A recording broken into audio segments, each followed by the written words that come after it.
সম্মানিত ভাইরা, আসুন আমরা মূল আলোচনার দিকে চলে যাই। আজকে আমরা যে টপিকটা নিয়ে আলোচনা করব সেটা হচ্ছে, আমরা যে জীবনে বিপদে পড়ি, আমরা বিপদে পড়লে আমাদেরকে উদ্ধার করে কে? আল্লাহ ছাড়া আমাদের বাঁচানোর কেউ আছে? উদ্ধার করার কেউ আছে? রক্ষা করার কেউ আছে? এজন্য বিপদে পড়লে আমরা চাইবো কার কাছে? আমাদের যাই দরকার হোক আমরা ফরিয়াদ করব কার কাছে? নাকি মাজারে যেয়ে চাবেন? মাজারে যেয়ে চাবেন? অনেকে তো মাজারে যেয়ে কপাল খসে, আছে না নাই? মাজারে যেয়ে সন্তান চায়, আছে? এই এলাকায় নাই, এই এলাকার লোকদের আকীদা খালেস আমি জানি। মাজারে যেয়ে কপাল ঘষে আর সন্তান চায়। আচ্ছা, মাজারে গেলে সন্তান পাওয়া যায়? আচ্ছা, মাজারে না গেলে যদি বাচ্চা না হতো, গরু ছাগলের যে বাচ্চা হয় ওরা কোন মাজারে মানত করে বলেন? কথা কি বুঝতেছেন? এই যে প্রতি বছর গরু ছাগল ভেড়া এগুলো যে বাচ্চা দেয়, এরা কোন মাজারে যে মানত করে? এজন্য চাইতে হবে একজনের কাছে, তিনি কে?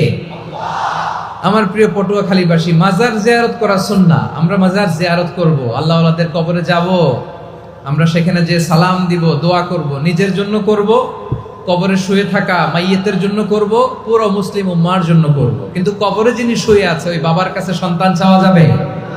চাকরি চাওয়া যাবে? সফলতা চাওয়া যাবে? সফলতা দেয় কে? সবাই বলেন নাই, আওয়াজ করে বলেন, সফলতা দেওয়ার মালিক কে? এক কথাই রব্বুল আলামিন বলেন, ওয়া ইয়ামসাসকাল্লাহু বিদুররিন ফালা কাশিফা লাহু ইল্লা হু ওয়া ইয়ুরিদকা বিখাইরিন ফালা রাদ্দা লিফাদলি ইউসিবু বিহি মান ইয়াশাউ মিন ইবাদিহি ওয়া হুয়াল গফুরুর রহিম। আল্লাহু আকবার। আল্লাহ বললেন, ওয়া ইয়ামসাসকাল্লাহু বিদুররিন ফালা কাশিফা লাহু ইল্লা হু। আল্লাহ যদি তোমাকে কোনো বিপদ স্পর্শ করায়, আল্লাহ যদি তোমারে কোনো বিপদে ফেলে দেয়, ওই বিপদ থেকে উদ্ধার করার তিনি ছাড়া আর কেউ নাই। জোরে বলেন ঠিক কিনা? তিনি যদি কোনো বিপদে ফেলেন, তিনি ছাড়া বিপদ থেকে উদ্ধার করার কেউ নাই। আর তিনি যদি তোমার প্রতি কোনো অনুগ্রহ করতে চান, ওই অনুগ্রহ ঠেকিয়ে দেওয়ার ক্ষমতাও কারো নাই। আল্লাহ যদি আপনার সফলতা দিতে চায়, পৃথিবীর কোনো শক্তি ওই সফলতাকে থামাতে পারে? এজন্য আল্লাহ বললেন, খবরদার, চিন্তার আকীদা খালিস করে নাও। ওয়া ইয়ামসাসকাল্লাহু বিদুররিন ফালা কাশিফা লাহু ইল্লা হু। আল্লাহ বিপদে ফেললে বিপদ থেকে উদ্ধার করার কেউ থাকে না। আর আল্লাহ যদি তোমার প্রতি দয়া দেখাতে চান, অনুগ্রহ করতে চান, ওই অনুগ্রহকে প্রতিরোধ করার মতো ক্ষমতা কারো নাই। তিনি তার বান্দাদের মধ্য থেকে যাকে ইচ্ছা তাকে দেন, যত ইচ্ছা তত দেন। তিনি ক্ষমাশীল, তিনি মেহেরবান। সুবহানাল্লাহ। তিনি ক্ষমাশীল, তিনি মেহেরবান। তাহলে এই আয়াত থেকে আমরা বুঝতে পারলাম, আমরা যদি বিপদে পড়ি আমাদেরকে কেউ বাঁচাতে পারে না। আমার বাবা আমারে বাঁচাতে পারে? হ্যাঁ? আমার মা আমাকে বাঁচাতে পারে? আমার বন্ধু আমারে বাঁচাতে পারে? আমার দলের কর্মী আমাকে বাঁচাতে পারে? আমার পীর সাহেব আমারে বাঁচাতে পারে? আমার পটুয়াখালীর ভাইয়েরা খেয়াল রাখবেন, বাঁচাতে পারে এক মহান সত্তা, উদ্ধার করতে পারে এক মহান সত্তা। চিৎকার করে বলুন, তিনি কে?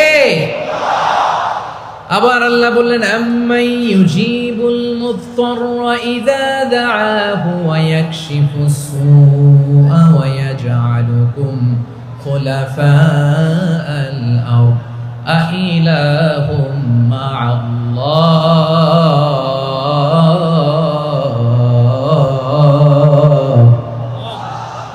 ক্বালিলাম মা তাযাক্কারুন। রব্বুল আলামিন বলেন, বিপদে পড়ে কাতর কণ্ঠে চিন্তাগ্রস্ত হয়ে যখন কেউ ফরিয়াদি হয়ে আল্লাহর ডাকে হাত তোলে, তখন এই ব্যক্তির ডাকে সাড়া দেয় কে? সবাই বলুন, কাতর কণ্ঠে বিপন্ন অবস্থায় আপনি যখন কেঁদে কেঁদে হাত তুলে আপনার দুঃখের কথা জানান, আপনি যখন ডাকেন তারে, তখন আপনার ডাকে সাড়া দেয় কে? আল্লাহ বলে, আমি সাড়া দেই। তোমাদের বিপদকে মুক্ত করে দেয় কে? ওই আল্লাহর সাথে কোন উপাস্য আছে নাকি? কিন্তু খুব অল্প সংখ্যক লোকই তোমরা উপদেশ গ্রহণ করো। কথাটা কার? তাহলে বিপন্ন মানবতা যখন কাঁদে, মানুষ যখন বিপদে পড়ে নিরুপায় হয়ে ফরিয়াদ করে, তার ডাক শোনার কেউ নাই একজন ছাড়া। চিল্লায় বলেন তো তিনি কে?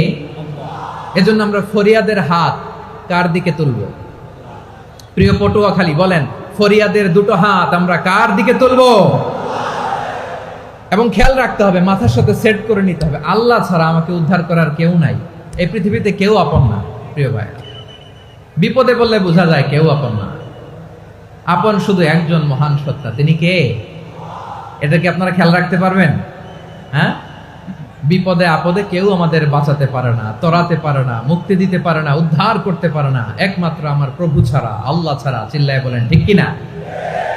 এবং প্রিয় পটুয়াখালীর ভাইয়েরা, মাথার সাথে এটা সেট করে নিতে হবে যে আমাদের পুরো জীবনটাই পরীক্ষা।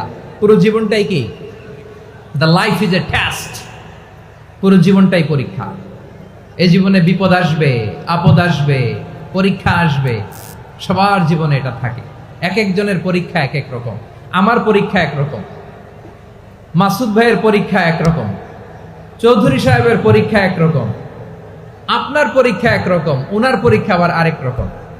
পুরো পৃথিবীটাই পরীক্ষা ক্ষেত্র, সবাই পরীক্ষা দিচ্ছি, কিন্তু কারো পরীক্ষা প্রশ্নের সাথে কারোটার মিল নাই। সুবহানাল্লাহ পড়বেন না?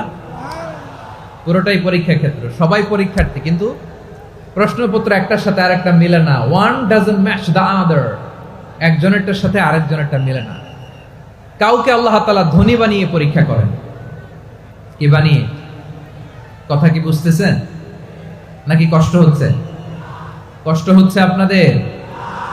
কাউকে আল্লাহ ধনী বানিয়ে পরীক্ষা করেন, আবার কাউকে আল্লাহ তাআলা গরিব বানিয়ে পরীক্ষা করেন, কাউকে আল্লাহ অসুস্থ বানিয়ে পরীক্ষা করেন। কেউ দেখবেন যে দুরারোগ্য ব্যাধিতে আক্রান্ত, ডাক্তার বলেছে আর সময় নাই, দুরারোগ্য ব্যাধি, ক্যান্সার, যার নেই কোনো অ্যান্সার, তার জন্য পরীক্ষা হচ্ছে এই রোগ। আরেক লোক দেখবেন তার আবার রোগ বালাই নাই, মাশাআল্লাহ, তাকে আল্লাহ তাআলা আর্থিক দৈন্যতা, দারিদ্রতা দিয়ে পরীক্ষা করছেন। এরকম আছে না নাই?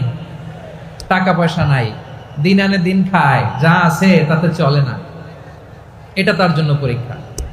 আবার আরেক শ্রেণীর লোক দেখবেন তাকে আল্লাহ অসুস্থতাও দেয় নাই, দারিদ্রতাও দেয় নাই, তার দাম্পত্য জীবনের সমস্যা আছে না নাই? স্ত্রী কথা শোনে না, অথবা ছেলে মেয়ে কথা শোনে না। তাহলে পরীক্ষা সবার জীবনে আছে, এক একজনের পরীক্ষাটা এক এক রকম। আল্লাহ তাআলা দেখতে চায় যে এই পরীক্ষার সময় আমরা কিরকম রেসপন্স করি। How to deal with the test, কিভাবে এই বিপদ আপদ পরীক্ষাগুলোকে আমরা হ্যান্ডেল করব, ডিল করব, এটা হচ্ছে আজকের আলোচনার বিষয়। বুঝতে পেরেছেন সবাই আমার প্রিয় ভাইয়েরা? তাহলে পরীক্ষাময় আমাদের জীবন, আপদ পরীক্ষা, এটা মানুষের পিছু ছাড়ে না। সবার জীবনে পরীক্ষা আছে। নবীদের জীবনেও পরীক্ষা ছিল। সাহাবারা জিজ্ঞেস করেছেন, ইয়া রাসূলুল্লাহ, আইয়ুন নাসি আশাদ্দু বালাআন ফিদ দুনিয়া, এই দুনিয়ার বুকে কাদের পরীক্ষা সবচেয়ে বেশি? বিশ্বনবী বলেছেন, আল আম্বিয়া। এই পৃথিবীতে সবচেয়ে বেশি পরীক্ষা আল্লাহ তাআলা নিয়ে থাকেন নবীদের। কাদের? নবীদের। সুম্মাল আমসাল ফাল আমসাল, এরপরে নবীদের পরের স্তরে যারা, তাদের পরীক্ষা। এরপরে তাদের পরের স্তরে যারা, তাদের পরীক্ষা। সিদ্দিকিনদের, শুহাদাদের, সালিহিনদের, আল্লাহওয়ালাদের। যার ঈমান যত মজবুত, তার জীবনে পরীক্ষাও তত বেশি। চিল্লায় বলেন ঠিক কিনা? তাহলে মুমিনরা, বিশ্বাসীরা, আমরা কি পরীক্ষা বিপদ আপদে ভয় পাই? হ্যাঁ, বিপদ দেখলে ভয় লাগে আপনাদের? ভয় লাগে? হ্যাঁ, না, মুমিনরা বিপদে ভয় পায় না, তারা হতাশ হয় না, সুবহানাল্লাহ, তারা নিরাশ হয় না। বিশ্বাসীরা হাল ছেড়ে দেয় না, তারা ভরসা রাখে একজনের উপর। চিল্লায় বলতে হবে তিনি কে? কারণ মুমিন জানে the grief isn't permanent, the test isn't permanent, the struggle in our life isn't permanent. আমাদের জীবনের দুঃখ, কষ্ট, স্ট্রাগল, এগুলো পার্মানেন্ট নয়। after every difficulties there is an ease. সব কষ্টের পরেই একটা সুখ আছে না নাই? রব্বুল আলামিন বলেন, ফা ইন্না মাআল উসরি ইউসরা, ইন্না মাআল উসরি ইউসরা, ভয় পেও না, চিন্তা করো না, কষ্টের সাথেই আমি রেখে দিয়েছি স্বস্তি। সুবহানাল্লাহ বলেন। মুমিন জীবনে বিপদ যত বেশি, কষ্ট যত বেশি, তার সামনে সফলতা তার চেয়েও বেশি, ঠিক কিনা বলেন? কারণ বিশ্বাসীরা জানে রাত্রি যত গভীর হয় সুবহে সাদিকের সময় তত আগাতে থাকে। গর্ভবতী নারীর পেটের ব্যথা যত বাড়তে থাকে, ঘরে নতুন মেহমান আগমনের সময় ঘনাতে থাকে। মুমিনদের উপর বিপদ, অত্যাচার, আপদ, পরীক্ষা যত বাড়তে থাকে, কালেমার পতাকা উড্ডয়নের সময় কাছে আসতে থাকে। বিশ্বাসীদের এগুলো হিসাব মেলানো অনেক আগে, এগুলো অনেক আগে হিসাব মেলানো। দুঃখের আধার শেষে সুখের আলো মিটি মিটি হাসে, চিল্লায় বলেন ঠিক কিনা? দুঃখ যত বেশি, পরীক্ষা যত বেশি, কষ্ট যত বেশি, সুখের সময় তত কাছাকাছি, চিল্লায় বলতে হবে ঠিক কিনা? এজন্য মুমিন জীবনে পরীক্ষা বেশি, মুমিনদের হতাশা নাই। মুমিনরা নিরাশ হয় না, হতাশ হয় কাফিররা।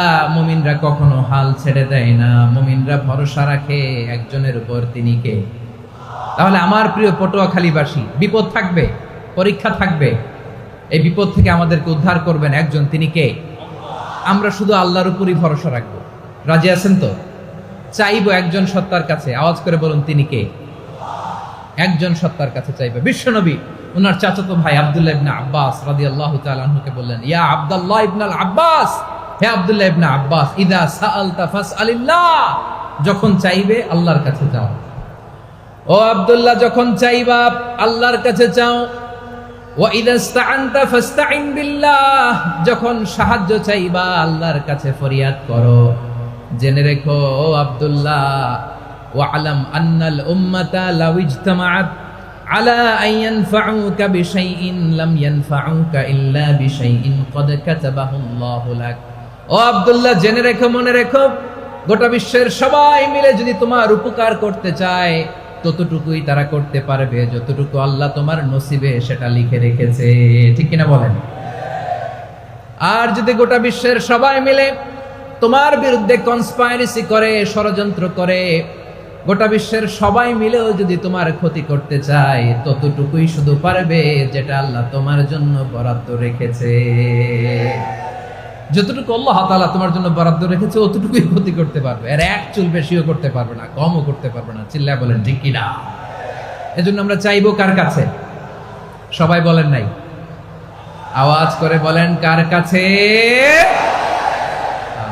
সব সময় আমরা আল্লাহর কাছে চাইবো, বিপদে আপদে, সুখে দুঃখে, সচ্ছল অবস্থায় অসচ্ছল অবস্থায়, পরাজয়ের সময় বিজয়ের সময়, সব সময় আমরা ভরসা রাখবো কার উপর? সবাই বলুন। একদল লোক আছে যারা বিপদে পড়লে আল্লাহরে ডাকে, আছে না নাই? পটুয়াখালীতে মাশাআল্লাহ নাই। বিপদ আসলে আল্লাহরে ডাকে, বিপদ নাই আল্লাহ নাই। বিপদে পড়লে নামাজ পড়ে, বিপদও নাই নামাজও নাই।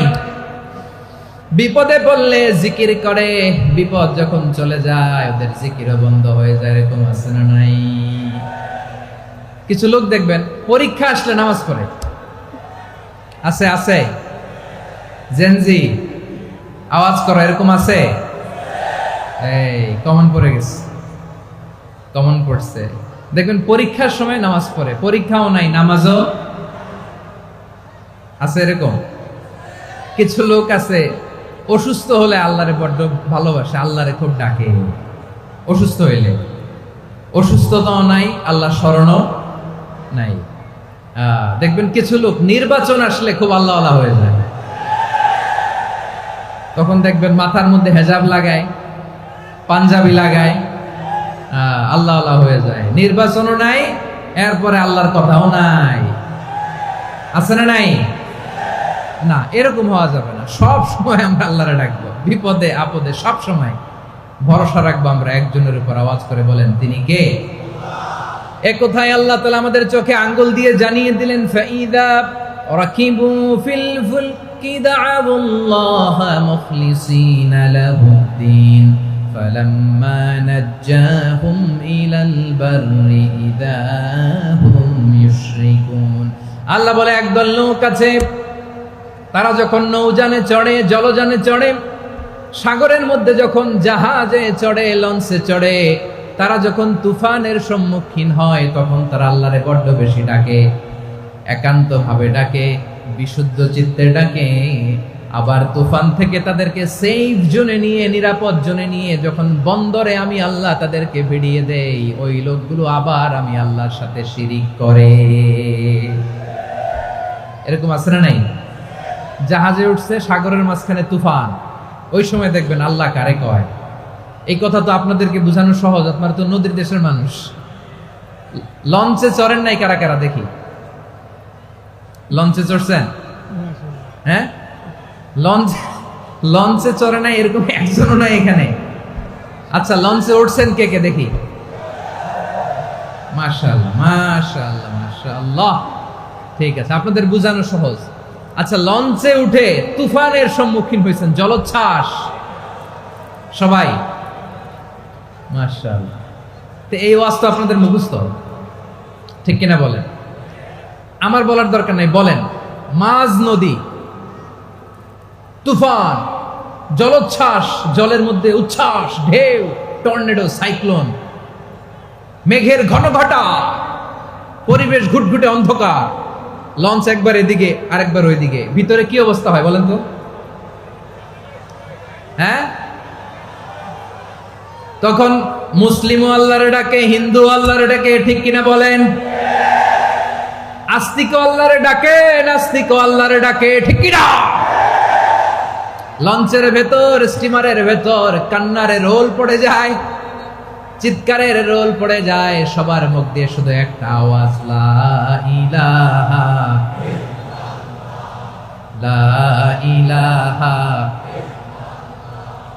লা ইলাহা সুবহানাল্লাহ আলহামদুলিল্লাহ লা ইলাহা।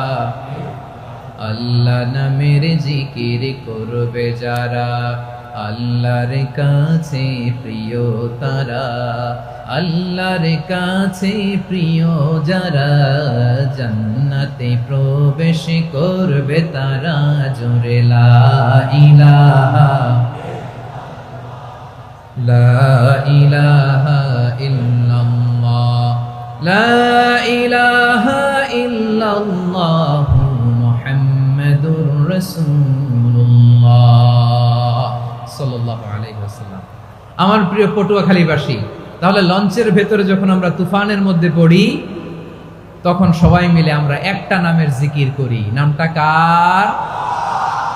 মুসলমানেরাও ডাকে, হিন্দুরাও ডাকে, আস্তিকও ডাকে, নাস্তিকও ডাকে, সবাই ডাকে একজনকে। তিনি কে? আবার দেখবেন ওই আল্লাহ তুফানের পরে, ঝড়ের পরে ওই লঞ্চটাকে যখন সদর ঘাটে ফিরিয়ে দেয়, আবার আমরা নাফরমানি শুরু করে দেই। সে কোথায় আল্লাহ বললেন, ফাইদা রাকিবু ফিল ফুলকি দা'আল্লাহ মুখলিসিনা লাহুদ্দিন ফালাম্মা নাজ্জাহুম ইলাল বাররি ইযা হুম ইউশরিকুন। সাগরে যখন তুফানে পড়ে আমি আল্লাহর ডাকে, আবার আমি আল্লাহ যখন বাঁচিয়ে দেই, আবার আমি আল্লাহর সাথে শিরিক শুরু করে। আমরা কি এরকম হতে চাই নাকি? এরকম করবেন? হ্যাঁ না, আমরা তুফানে পড়লেও আল্লাহরে ডাকি, আবার বাঁচায় দেওয়ার পরেও ডাকি কারে? আল্লাহকেই ডাকি। বিমানের মধ্যে মাঝে মাঝে দেখবেন যে এয়ার টার্বুলেন্স হয়, জানেন? এয়ার টার্বুলেন্স জানেন তো? মাঝে মাঝে বিমানটা বাউন্সিং করে, বাম্পি, ভেরি বাম্পি ওয়েদার। শোনেন নাই? 40,000 ফিট উপরে যখন থাকে, তখন পাইলট মাঝে মাঝে বলে, dear passengers, ladies and gentleman, right now we are flying 40,000 feet above the ground and we are passing very air turbulence, very heavy air turbulence right now. Please fasten your seat belt. দেখবেন মাঝে মাঝে বলে যে, ভদ্র মহিলা, ভদ্র মহোদয়গণ, আমরা 40,000 ফিট উপর দিয়ে যাচ্ছি আর এয়ার টার্বুলেন্স ফেস করছি, মেহেরবানি করে আল্লাহর রাস্তে সিট বেল্ট বাঁধুন। তখন বিমানটা এরকম বাউন্সিং করে, শেকিং করে। আপনারা মুখোমুখি হয়েছেন? ইদানিং এই এয়ার টার্বুলেন্স বেড়ে গিয়েছে। গত বছর আমার ইন্টারন্যাশনাল অনেকগুলো ফ্লাইট ছিল, তো আমি দেখলাম যে আগের ফ্লাইটগুলোর তুলনায় এখন এয়ার টার্বুলেন্স খুব বেশি। আমি একটু রিসার্চ করে দেখলাম ক্লাইমেট চেঞ্জের কারণে, জলবায়ু পরিবর্তনের কারণে আকাশের বাতাসের মুভমেন্টে পরিবর্তন হয়েছে, ফলে এখন বিমান শেকিং করে বেশি, বাউন্সিং, বাম্পি ওয়েদার। তো বলেন তো 40,000 ফিট উপরে যখন আপনি, কয় হাজার ফিট, সবাই বলুন কয় হাজার ফিট, 40,000 ফিট উপরে যখন আপনি, তখন যখন বিমানটা এরকম বাউন্সিং করে, সবাই যখন ভমিটিং করে বিমান নষ্ট করে দেয়, বমি করে, তখন বাঁচানোর কে আছে আল্লাহ ছাড়া? কেউ আছে? ওই মুহূর্তেও সবাই মিলে একজন ডাকে আওয়াজ করে বলেন তিনি কে? মাঝে মাঝে কিছু সোশ্যাল মিডিয়ায় কিছু ভিডিও পাওয়া যায় যে হেভি যখন এয়ার টার্বুলেন্স হয়, 10 সেকেন্ড 15 সেকেন্ডের কিছু ভিডিও পাওয়া যায়, বিমানটা এরকম বাউন্সিং করছে, বাম্পি ওয়েদার, কাঁপছে, মানুষগুলো বমি করছে, অক্সিজেন মাসগুলো সব ঝুলে পড়েছে, বিমানটা শুধু কাঁপছে। তখন দেখবেন বিমানের ভেতরেও এরকম লঞ্চের মতো চিৎকার আছে না নাই? বিমানের ভেতরেও তখন চিৎকার। গত বছর হিথ্রো এয়ারপোর্ট থেকে সিঙ্গাপুর এয়ারলাইন্সের একটা ফ্লাইট, হিথ্রো টু চাঙ্গি, একটা ফ্লাইটে এমন বেশি এয়ার টার্বুলেন্সের শিকার হয়েছিল ওই এয়ারক্রাফটটা, 33 জন যাত্রী সেখানে আহত হয়েছে, একজন যাত্রী নিহত হয়েছে। কেবিন ক্রুজ, এয়ার হোস্টেস যারা আছে, একজনের নাক ফেটে, চোখ ফেটে, কপাল ফেটে, ব্লিডিং হয়ে শয়লা। প্রিয় ভাইয়েরা, ওই 40,000 ফিট উপরে বিমানটা যখন কাঁপবে, তখন আমাদেরকে আল্লাহ ছাড়া আর কেউ বাঁচানোর আছে? এত আসতে বললে হবে? ওই কঠিন মুহূর্তে আমার বাবা আমারে বাঁচাতে পারে, আমার বন্ধু আমারে বাঁচাতে পারে। এই গ্রাউন্ডে, জমিনের বুকে আমার প্রোটোকল, আমার ক্ষমতা, আমার দাম্ভিকতা, কোনো কিছু আমারে বাঁচাতে পারে একজন ছাড়া। চিল্লায় বলতে হবে তিনি কে? সে আল্লাহ বললেন, গোলাম আমি বিপদের সময় ঠিকই তোমাদের বাঁচিয়ে দেই। ওই বিমানের ভেতরে 40,000 ফিট উপরে যখন তোমরা এয়ার টার্বুলেন্সের শিকার হও, তখন নাস্তিকও আল্লাহরে ডাকে, হিন্দু আল্লাহরে ডাকে। জোরে বলেন ঠিক কিনা? আবার বিমানটা যখন শান্ত হয়ে যায়, একটু পরেই বিমানের স্ক্রিনের মধ্যে হিন্দি সিনেমা খোঁজে। বিমানের স্ক্রিনে কিন্তু বিশাল ওখানে আফলাম ফিল্মের একেবারে বোঝাই করা। বিমানটা শান্ত হলে আবার হিন্দি সিনেমা দেখা শুরু করে। একটু আগে ডাকছিল কারে? দেখবেন বাংলাদেশে আমাদের ক্রিকেটাররা যখন অন্য কোনো দেশের সাথে খেলে, অনেক সময় এমন হয় বল বাকি একটা, রান দরকার 6টা। বল বাকি কয়টা? পটুয়াখালী বুঝে নাই বোধহয়। বল বাকি কয়টা? রান দরকার। আপনি দেখবেন ক্যামেরাম্যান তখন গ্যালারিতে খালি দেখায় দর্শকদের যে কি অস্থিরতা। হিপ হপ স্টাইলের মেয়েটা, যে মেয়েটার ওড়না এতক্ষণ ছিল গলায়, এতক্ষণ কই ছিল, ওই মেয়েটা দেখবেন ওড়নাটা টেনে মাথায় দিয়ে এরকম মুনাজাত ধরতেছে, আল্লাহ আল্লাহ, একটা সক্কা, আল্লাহ আল্লাহ, আমার লাল সবুজের পতাকারে তুমি অপমানিত কইরো না আল্লাহ, ইন্ডিয়ার সাথে আমাদের খেলা, আল্লাহ আল্লাহ, একটা সক্কা, একটা। পুরো খেলা জুড়ে এই মেয়ের ওড়না ছিল গলায়, কিন্তু যখন 1 বলে 6 রান দরকার, ওড়না চলে আসছে কোথায়? মাথায়। আবার মুনাজাত আছে না নাই? ঠিকই বাংলাদেশের দামাল ছেলে এমন এক শট মারলো, বল চলে গেল স্টেডিয়ামের বাইরে, ছক্কা, জিতে গেলাম আমরা। পুরো স্টেডিয়াম জুড়ে চিৎকার, হই হুল্লোড়, মৌজ মাস্তি। যেই মেয়েটা মাথার মধ্যে ওড়না দিয়ে এতক্ষণ সুবহানাল্লাহ সুবহানাল্লাহ বলে আল্লাহর কাছে দোয়া করেছে, ওই মেয়ে এখন আবার ওড়না ফেলে দিয়ে নাচা শুরু করে দিয়েছে। তাহলে আল্লাহর ভয়, আল্লাহর প্রতি আস্থা, বিশ্বাস, ভালোবাসা, এটা কি ক্ষণিকের জন্য? মানে আমার যখন লাগবে তখন আল্লাহর ইউজ করবো নাকি? হ্যাঁ, বিপদে আপদে, সুখের সময় দুঃখের সময়, সচ্ছল অসচ্ছল অবস্থায় বিশ্বাসীরা ভরসা রাখে একজনের উপর। চিৎকার করে বলো পটুয়াখালী তিনি কে? সে আল্লাহ বললেন, গোলাম মনে করো না জাহাজ থেকে সদরঘাটে ভিড়িয়ে দিলাম, তুমি নিরাপদ হয়ে গেছো।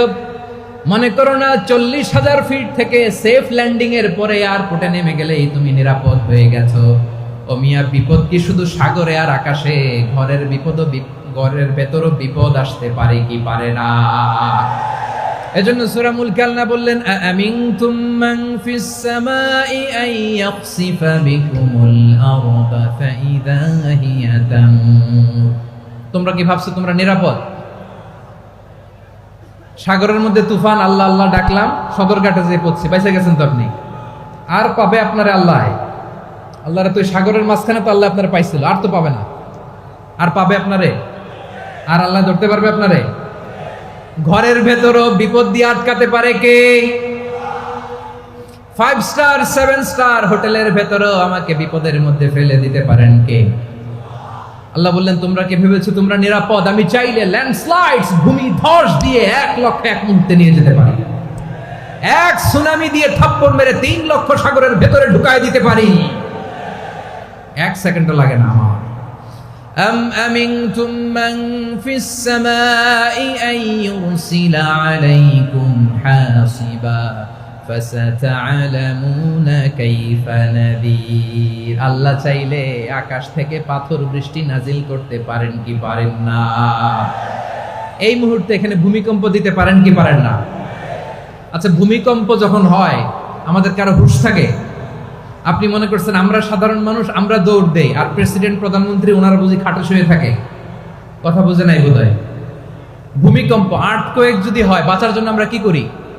হয় খাটের তলায়, ডাইনিং টেবিলের নিচে, উপরে শক্ত কিছু আছে এটার নিচে, অথবা ঘর থুইয়া দেও দৌড়। তো প্রধানমন্ত্রী উনি কি করে? প্রেসিডেন্ট উনি কি করে? হ্যাঁ, উনি খাটের মধ্যে যে শুয়ে থাকে নাকি? উনিও দৌড়, সাধারণ মানুষও দৌড়, প্রধানমন্ত্রীও দৌড়, বাড়িওয়ালাও দৌড়, ভাড়াটিয়াও দৌড়, সবাই দৌড়। নাকি ভাড়াটিয়ারা বাড়ি থুইয়া দৌড়, বাড়িওয়ালারা আর বেরোয় না? এরকম না। তাহলে যে কোনো মুহূর্তে ভূমিকম্প দিয়ে নাস্তানাবুদ করতে পারে কে? আমার প্রিয় ভাইয়েরা, আমরা নিরাপদ নই, আমরা তার দয়ায় বেঁচে আছি। কার দয়ায়? এজন্য আল্লাহ বললেন গোলাম, যে কোনো মুহূর্তে বিপদ দিয়ে তোমাদেরকে নাস্তানাবুদ করতে পারি। বিশ্বাসী বলে যদি নিজেকে দাবি করো, সব সময় ডাকতে হবে একজন সত্তাকে। বলেন তিনি কে? এই কথা ক্লিয়ার? এই সবগুলো উদাহরণ শেষে সবার কাছে ক্লিয়ার হয়েছে না যে বিপদ থেকে, আপদ থেকে, পরীক্ষা থেকে, ক্যালামিটি থেকে আমাদেরকে কেউ বাঁচাতে পারে না একজন সত্তা ছাড়া। আবারও বলেন তো তিনি কে? ক্লিয়ার? হ্যাঁ, সবাই বুঝতে পারছেন? আচ্ছা, এবার আমরা দেখি বিষ্ণু ঈসা ইসলামের জীবনে বিপদ আপদ ছিল কিনা। উনি বিপদ আসলে কিভাবে ডিল করতেন, বিপদ আসলে কোন দোয়া পড়তে হয়, কিভাবে ফরিয়াদের হাত উত্তোলন করতে হয়, কিভাবে রবের দরবারে নতজানু হয়ে ফরিয়াদ করতে হয়, এটা জানার দরকার আছে না নাই? আসুন আমরা বিষ্ণুনবীর জীবনী থেকে দেখি বিপদ আসলে উনি কি করতেন। বিপদ আসলেই প্রথমে বিষ্ণু ঈসা ইসলাম একটা দোয়া পড়তেন। কি পড়তেন? তিনি পড়তেন ইন্না লিল্লাহি ওয়া ইন্না ইলাইহি রাজিউন। নিশ্চয় আমরা আল্লাহর জন্য, নিশ্চয় আমরা কার দিকে ফিরবো ভাই? আবার কার দিকে ফিরবো? আওয়াজ করে বলুন তো, আমরা এসেছি কার কাছ থেকে, আবারও ফিরে যাব কার কাছে? এজন্য বিষ্ণু পড়ছেন ইন্না লিল্লাহি ওয়া ইন্না ইলাইহি রাজিউন। নিশ্চয় আল্লাহর জন্য, ওই আল্লাহর দিকেই আমরা ফিরে যাব। তারপরে বিশ্বনবী পড়তেন আল্লাহুম্মা আজুরনি ফি মুসিবাতি ওয়াখলুফ লি খায়রাম মিনহা। একসাথে প্রথমে পড়তেন ইন্না লিল্লাহি ওয়া ইন্না ইলাইহি রাজিউন, তারপর পরে পড়তেন আল্লাহুম্মা আজুরনি ফি মুসিবাতি ওয়াখলুফ লি খায়রাম মিনহা। মানে আল্লাহ, এই যে আমি বিপদে ধৈর্য ধারণ করলাম, এটার সব তুমি আমারে দাও, আর যেটা হারালাম এর চেয়ে ভালো কিছু দিয়ে মেকআপ করে দিও, ভালো কিছু দিয়ে বদল করে দিও। সুবহানাল্লাহ পড়েন। তাহলে বিপদ আসলে আমরা কি পড়ব? কথা বলেন। এই যে আমি শুয়েছিলাম, নাশিদ গাচ্ছিল ওরা, এদেশে পরস্পরে দেখা হলে দেয় সালাম, এদেশে আমজনতার হৃদয় জুড়ে পাকালাম, এদেশে বিপদ এলে সর্বজনে সর্বক্ষণে দোয়া পড়ে ইন্না লিল্লাহ। কি পড়ে?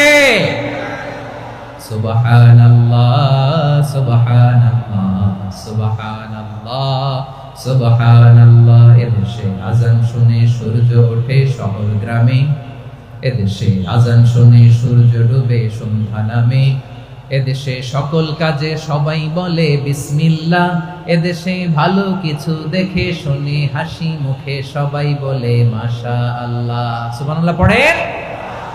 তাহলে বিপদ এলে আমরা কি পড়ি? কথা বুঝলে সবাই উত্তর দিতে হবে। বিপদ এলে কি পড়ি? তাহলে বিপদ এলেই আমরা এখন থেকে ইন্না লিল্লাহ পড়বো, নাকি হাই হুতাশ করবেন? একদল আছে হাই হুতাশ করে, হায় আল্লাহ রে মোর কি হইল রে, মুই কি হরমু রে, মুই কমবে জামু রে, আছে না নাই? এরকম বিলাপ করতে নিষেধ করেছেন বিশ্বনবী। কি করব, কই যাব, কি হবে, হায় হায়, এরকম হাহুতাশ আছে না নাই? বিশ্বাসীরা হাহুতাশ করে না, তারা ইন্না লিল্লাহ পড়ে। কি পড়ে মনে থাকবে? আমরা পড়বো ইন্না লিল্লাহি ওয়া ইন্না ইলাইহি রাজিউন। নিশ্চয়ই আমরা আল্লাহর জন্য, আমরা আল্লাহর দিকেই ফিরে যাব। এরপর পড়বো আল্লাহুম্মা আজুরনি ফি মুসিবাতি ওয়া আখলুফ লি খায়রাম মিনহা। আল্লাহ, আমি যে বিপদে ধৈর্য ধারণ করলাম এটার সওয়াব দিও, আর যা হারালাম তার চেয়ে ভালো কিছু দিয়ে বদল করে দিও। সুবহানাল্লাহ পড়েন। বিশ্বনবীর হাদিস শুনলেন উম্মে সালামা রাদিয়াল্লাহু তাআলা আনহা। ওনার স্বামী হলো আবু সালামা। মজার ঘটনা খেয়াল করে শুনেন আমার প্রিয় কলিজার টুকরা ভাইয়েরা। কানগুলো খরগোশের কানের মতো খাড়া করে আমার দিকে তাকান। সাইয়্যিদাতুনা উম্মে সালামা রাদিয়াল্লাহু তাআলা আনহা, ওনার স্বামীর নাম আবু সালামা। শ্রেষ্ঠ দম্পতি, শ্রেষ্ঠ ফ্যামিলি। প্রথমে হিজরত করেছিলেন হাবাসায়, পরে হিজরত করেছেন মদিনায়। উহুদ যুদ্ধের পরে ওনার স্বামী আবু সালামা ইন্তেকাল করলো, শহীদ হলো। সুবহানাল্লাহ পড়েন। যখন আবু সালামা ইন্তেকাল করলো, উম্মে সালামা রাদিয়াল্লাহু তাআলা আনহা কেঁদে কেঁদে হয়রান। আর নবীর শিখানো বাণী অনুযায়ী তিনি বারবার পড়ছিলেন ইন্না লিল্লাহ। কি পড়ছিলেন? মুই কই যামু, কি হরমু, এগুলো বলে নেই। কি বলছে? ইন্না লিল্লাহ। যেহেতু বিশ্বনবী বলেছেন কেউ যদি বিপদের প্রথম ধাক্কায় পড়ে ইন্না লিল্লাহি ওয়া ইন্না ইলাইহি রাজিউন, আল্লাহুম্মা আজুরনি ফি মুসিবাতি ওয়া আখলুফ লি খায়রাম মিনহা, তাহলে এই বিপদে যে সে যা হারালো তার চেয়ে শ্রেষ্ঠ কিছু দিয়ে আল্লাহ তার বদল দিয়ে দিবে। এই হাদিস শুনে উম্মে সালামা রাদিয়াল্লাহু তাআলা আনহা ওনার প্রাণ প্রিয় স্বামী আবু সালামার ইন্তেকালের পরে চোখের পানি ছাড়ে আর পড়ে ইন্না লিল্লাহি ওয়া ইন্না ইলাইহি রাজিউন, আল্লাহুম্মা আজুরনি ফি মুসিবাতি ওয়া আখলুফ লি খায়রাম মিনহা। বারবার এই দোয়া পড়ে চোখের পানি ছাড়ে, এই দোয়া পড়ে চোখের পানি ছাড়ে, আর মনে মনে বলে আবু সালামার মতো ভালো মানুষ মদিনাতে নাই, আবু সালামার চেয়েও ভালো মানুষ মদিনাতে নাই, তার চেয়ে ভালো মানুষ কি করে আল্লাহ তাআলা আমারে দিবে, তার চেয়ে ভালো মানুষ তো আমি মদিনাতে দেখি না। চোখের পানি দিয়ে বুক ভাসায় আর নবীর হাদিসের উপর আমল করে পড়ে ইন্না লিল্লাহি ওয়া ইন্না ইলাইহি রাজিউন, ইন্না লিল্লাহি ওয়া ইন্না ইলাইহি রাজিউন। পড়তে পড়তে চোখের পানি ছাড়ে আর চিন্তা করে বিশ্বনবী বললেন এই দোয়া পড়লে যেটা হারালাম তার চেয়ে ভালো কিছু দিয়ে আল্লাহ পুরস্কার দেয়। আবু সালামার চেয়ে ভালো মানুষ মদিনার মধ্যে আর কে হতে পারে? কি আজীব তামাশা, কি অবাক করা ঘটনা।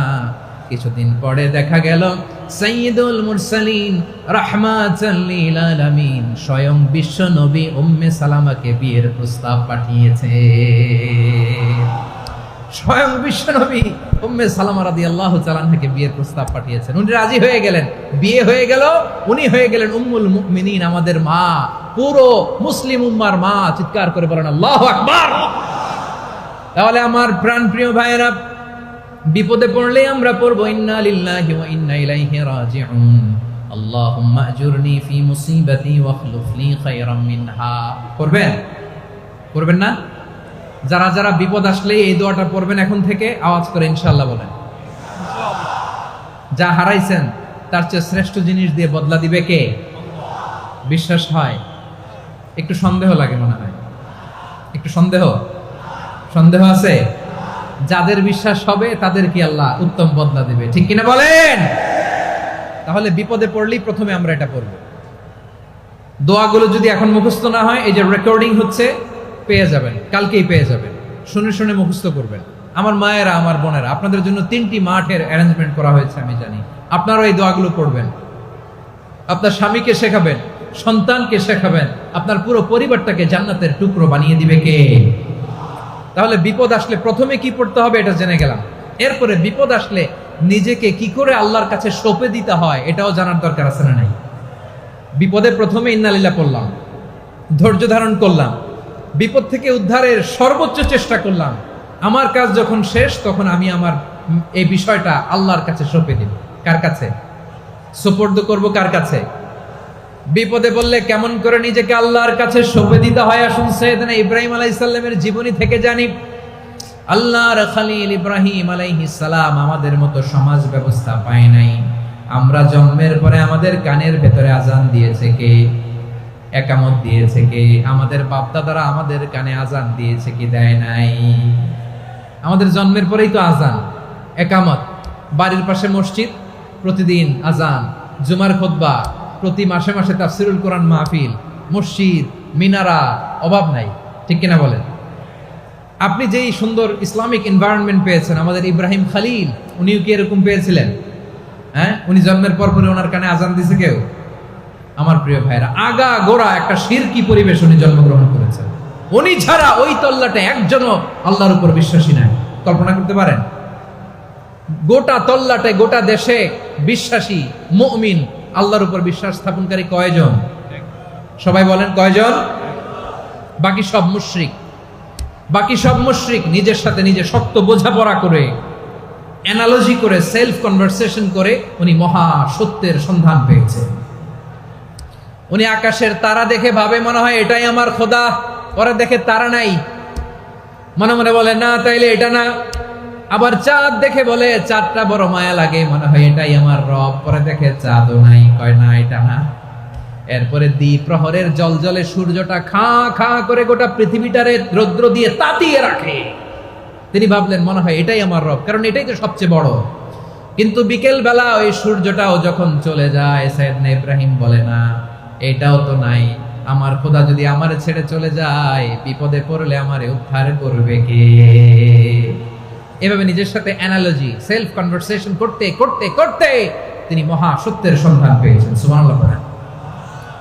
সব শেষে তিনি ডিসিশন, নিশ্চয় আমি এমন সত্তার দিকে মনোনিবেশ করলাম, মুখাপেক্ষী হলাম, যিনি আকাশ বানিয়েছেন, জমিন বানিয়েছেন, আমি মুশরিক নই। সুবহানাল্লাহ। পারতেন? আপনি পারতেন?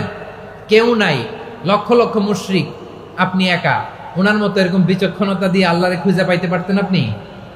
কি নবী ছিল, আল্লাহকে খুঁজে পেয়েছে। যখন আল্লাহর ইবাদত শুরু করলো, এই কথা ছড়ায় পড়লো চারদিকে। নমরুদ সাইয়েদনা ইব্রাহিমকে ডেকে পাঠালেন। নমরুদ বলে, ইব্রাহিম তুমি নাকি মূর্তির পূজা না করে কোন নতুন রবের ইবাদত করো, কে তোমার রব? সাইয়েদনা ইব্রাহিম বললেন, রব্বি আল্লাযী ইউহয়ী ওয়া ইউমীত, আমি এমন রবের ইবাদত করি যিনি জীবন দেন, যিনি মৃত্যু দেন। নমরুদ বলে, তাই নাকি? তোমার রব জীবন দেয়, মৃত্যু দেয়, আর এটা তো আমি দেই। আমিও তো জীবন দেই, আমিও তো মৃত্যু দেই। সাইয়েদনা ইব্রাহিম বললেন, কেমন করে তুমি জীবন দাও, মৃত্যু দাও, একটু দেখাও তো। নমরুদ জেলখানা থেকে দুজন কয়েদিকে ডেকে আনলো। কয়েদি এনে অর্ডার করলো, একটাকে এখনই শিরোচ্ছেদ, হেড অফ, ডেথ পেনাল্টি, মৃত্যুদণ্ড দেয়া হলো। ফিনকি দিয়ে রক্ত বেরোলো। নমরুদ বলে, দেখো দুজনকে ধরে আনলাম, একজন কয়েদিকে দিলাম ডেথ পেনাল্টি, মৃত্যুদণ্ড, ওরে মৃত্যু দিলাম। আরেকজন যে দাঁড়িয়ে আছে, চাইলে ওরেও আমি মৃত্যুদণ্ড দিতে পারি, কিন্তু না, ওরে আমি দিব না, ওরে আমি বাঁচাইয়া দিলাম, ছেড়ে দিলাম, মানে জীবন দিলাম।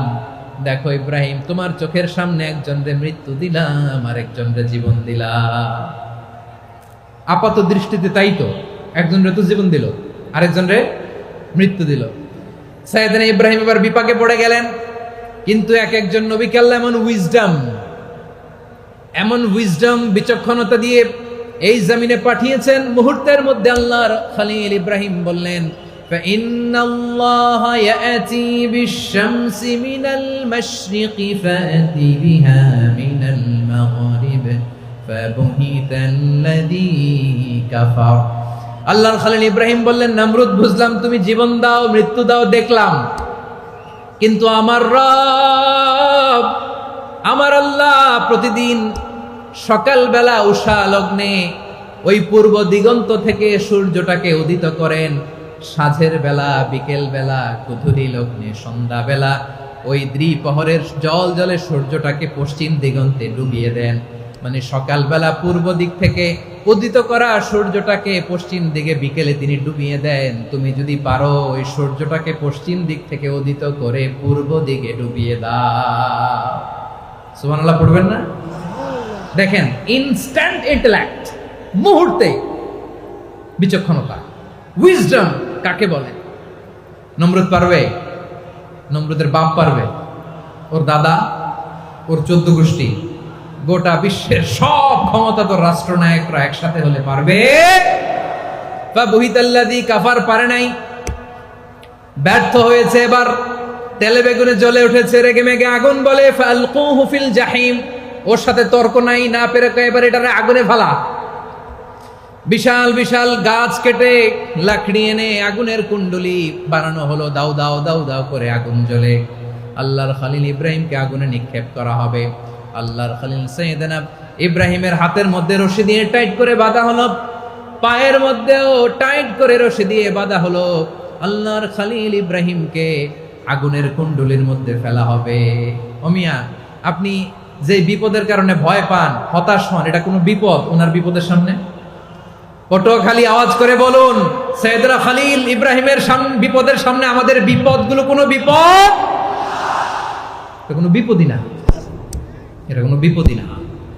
হাত পা বেঁধে টাইট করে নিক্ষেপ করা হবে, সিম্পলি ফেলা যাবে না, কারণ দাও দাও করে দ্য ব্লেজিং ফায়ার, এমন আগুনের কুণ্ডলি, কাছে যাওয়া যায় না, আগুনের উত্তাপে নিক্ষেপ করা হবে। হাতে রশি বেঁধে, পায়ে রশি বেঁধে আল্লাহর খলিল ইব্রাহিম আলাইহিস সালামকে আগুনের মধ্যে নিক্ষেপ করা হবে। আহা, এটার বলে অগ্নি পরীক্ষা। উনি অগ্নি পরীক্ষার সম্মুখীন হয়েছেন, এজন্য কঠিন পরীক্ষাকে আমরা অগ্নি পরীক্ষার সাথে তুলনা করি, ঠিক কিনা?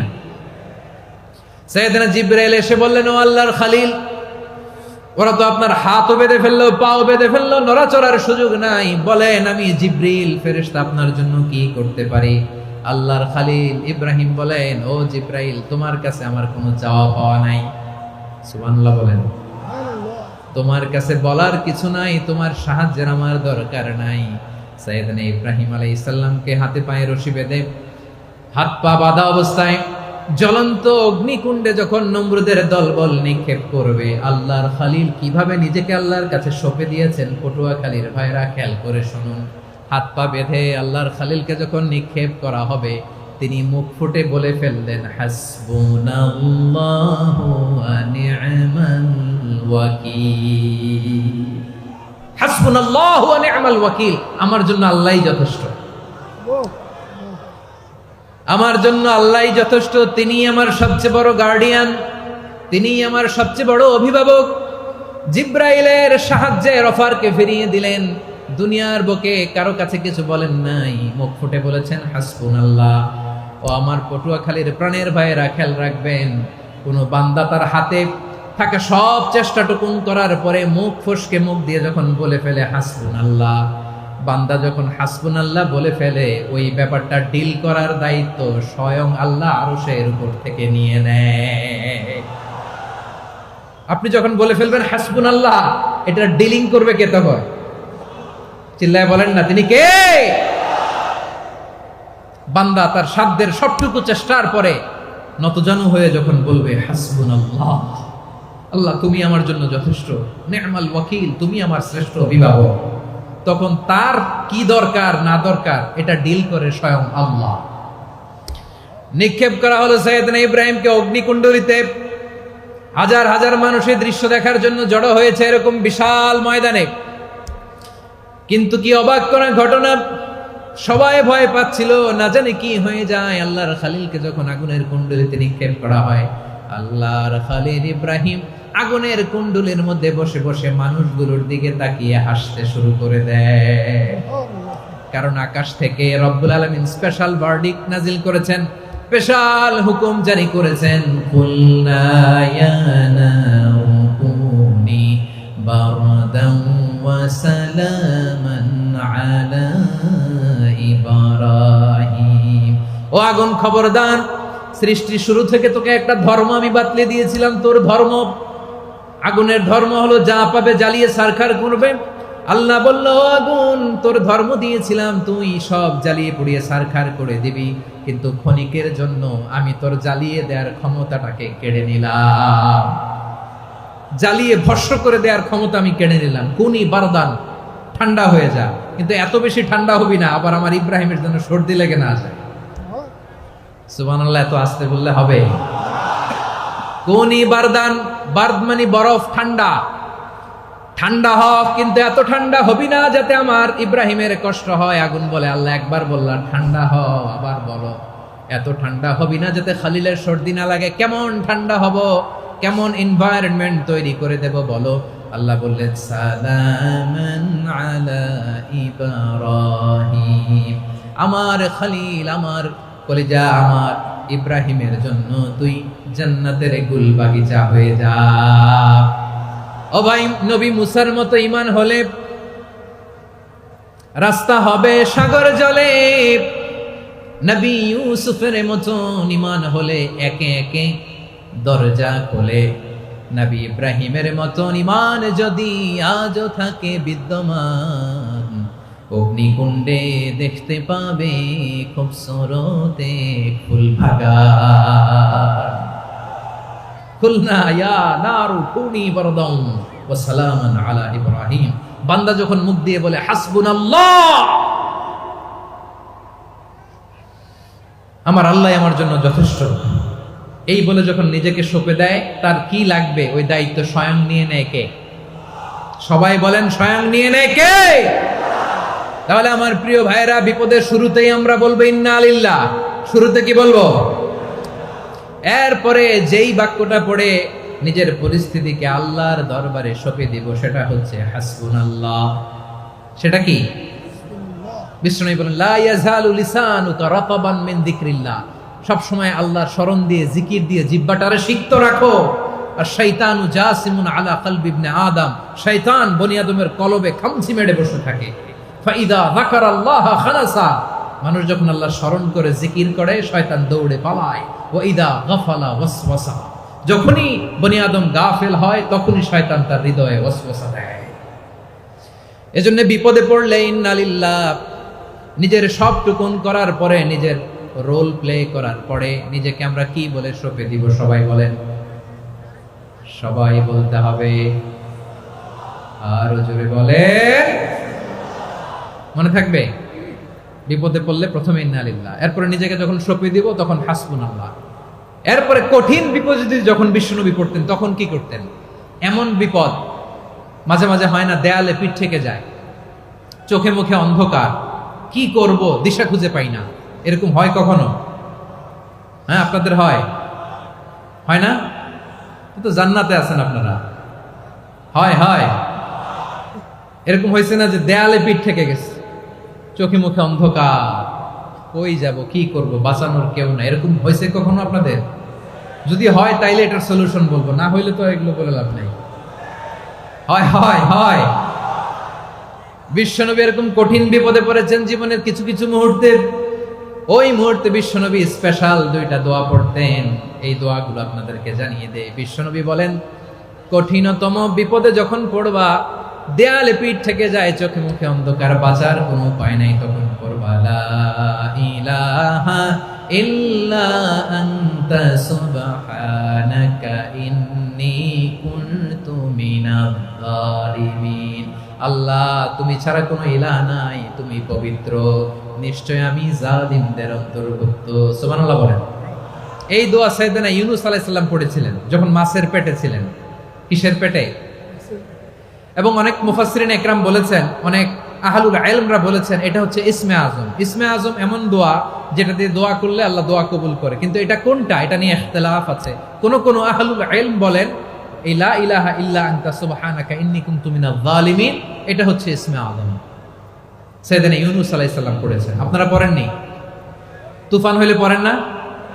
আমাদের এলাকায় তো এটা খুব, এটার উপর ব্যাপক আমল আছে। পটুয়াখালীতে কি অবস্থা বলেন? পড়েন পড়েন পড়েন পড়েন। একটা গল্প শুনেছিলাম, পাক হানাদার বাহিনী যখন বাংলাদেশে অ্যাটাক করতো, ৭১ সালের ঘটনা বলতেছে, আমরা তো দেখি নাই, শুনছি আর কি। ৭১ যদি দেখতাম এতদিনে রাজাকার হয়ে যেতাম। আল্লাহ আমাদেরকে বাঁচাই দিছে, আল্লাহর মেহেরবানি, ঠিক কিনা বলেন? মন মতো হইলে মুক্তিযোদ্ধা, মন মতো না হইলে রাজাকার। কত কিছু দেখলাম এই শাহবাগের বুকে। আল্লাহ, ৭১ সালে দেখি নাই, আমরা শুনেছি পাক হানাদার বাহিনী জিজ্ঞেস করতো মুসলিম না অমুসলিম চেক করার জন্য, বলতো কালেমা বল, কালেমা বাতাও।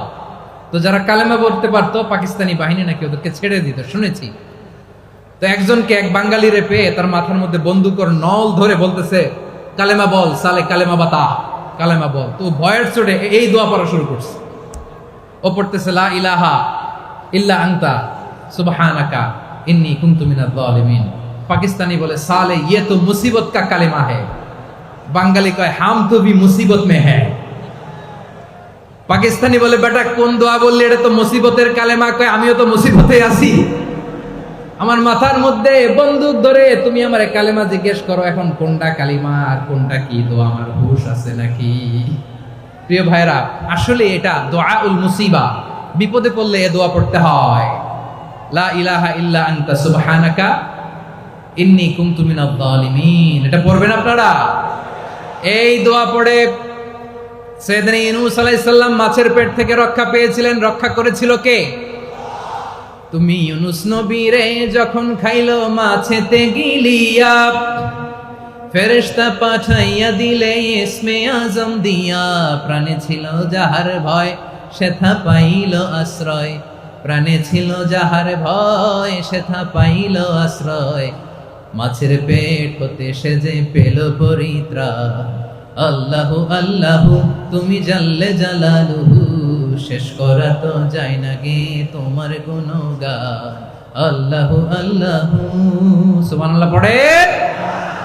লা ইলাহা ইল্লা আনতা সুবহানাকা ইন্নী কুনতু মিনাজ জালিমিন। বিশ্বনবী বললেন দেয়ালে পিঠ থেকে গেলে, চোখে মুখে অন্ধকার, বাঁচার কোনো উপায় নাই, তখন এই দোয়াটা করতে হবে। এই দোয়া পড়ে আল্লাহর কাছে ফরিয়াদ করলে বিপদ মুক্ত করবেন কে? কেন এই দোয়াটা আল্লাহর কাছে বড্ড প্রিয় জানেন আমার ভাইয়েরা? কারণ এই দোয়ার মধ্যে তিনটা জিনিস আছে। আমি যেরকম আঙ্গুল উঁচু করেছি এরকম করেন তো। তিনটা। কয়টা? তিনটা। এক নম্বরে হচ্ছে তাওহীদ, দুই নম্বরে তাসবিহ, তিন নম্বরে তাকরীর। আই রিপিট, আবারও বলছি, এক নম্বরে তাওহীদ, দুই নম্বরে তাসবিহ, তিন নম্বরে তাকরীর। এ দোয়াটা আল্লাহর কাছে এত পছন্দনীয় কারণ এ দোয়ার প্রথম অংশে আছে তাওহীদ, আল্লাহর একত্ববাদের ঘোষণা। লা ইলাহা ইল্লা আনতা, ও আল্লাহ আপনি ছাড়া কোনো ইলাহ নাই, উপাস্য নাই। এই কথা বললে আর আল্লাহ বড় খুশি হয়ে যায়। সুবহানাল্লাহ পড়েন। এ দোয়ার দ্বিতীয় অংশে আছে তাসবিহ, মানে আল্লাহর প্রশংসা, প্রশংসা সূচক বাণী। সুবহানাক সুবহানাক সুবহানাক, ও আল্লাহ আমি আপনার পবিত্রতা ঘোষণা করছি। সুবহানাক, এই কথা শুনলেও আল্লাহ খুশি হয়ে যায়। সুবহানাল্লাহ পড়েন। এই দোয়ার তৃতীয় অংশে আছে তাকরীর। তাকরীর মানে পাপের স্বীকৃতি। তাকরীর মানে কি? তাকরীর মানে পাপের স্বীকৃতি। এই দোয়ার তৃতীয় অংশে আছে ইন্নী কুনতু মিনাল জালিমিন, ও আল্লাহ আমি জালিমদের অন্তর্ভুক্ত। আল্লাহ আল্লাহ আমি জালেম, আল্লাহ আমি ভুল করেছি, অন্যায় করেছি, আল্লাহ আমি জালেমদের অন্তর্ভুক্ত। এই পাপের স্বীকৃতি, অ্যাকনোলেজমেন্ট আল্লাহ বড্ড পছন্দ করে। যখন আল্লাহর কাছে আপনি ছোট হবেন, ছোট হতে হতে যত ছোট হবেন ওই দৃশ্যটা দেখতে আল্লাহ বড্ড পছন্দ করে। সুবহানাল্লাহ বলে। তিন নম্বর অংশ ইন্নী কুনতু মিনাজ জালিমিন, আল্লাহ আমি জালেমদের অন্তর্ভুক্ত।